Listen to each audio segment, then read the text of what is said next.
সবাই আশা করি ভালো আছেন। আজ আপনাদের সামনে একটা নতুন তথ্য তুলে ধরছি। আমাদের বেল্লা বাইপাসে যাওয়ার রাস্তায় যদি কেউ ভালো করে লক্ষ্য করেন, দেখতে পাবেন কিভাবে প্যাকেট জাতীয়, স্ন্যাক্স জাতীয় খাবার যা আমরা বাচ্চাদের হাতে তুলে দিই, এক প্রকার বিষই বলতে পারেন, ডেট ওভার হয়ে যাচ্ছে এরকম আমরা না দেখেই তুলে দিই। তো সেই সমস্ত খাবারগুলো পড়েছে।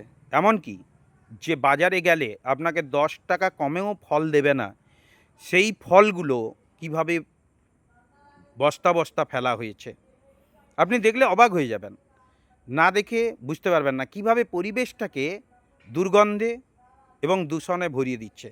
তাই আপনাদের কাছে আমার বিশেষভাবে এই চ্যানেলের মাধ্যমে অনুরোধ, যাতে স্ন্যাক্স জাতীয় বা প্যাকেট জাতীয় খাবার দেওয়ার আগে ডেটটা অবশ্যই দেখে নেন।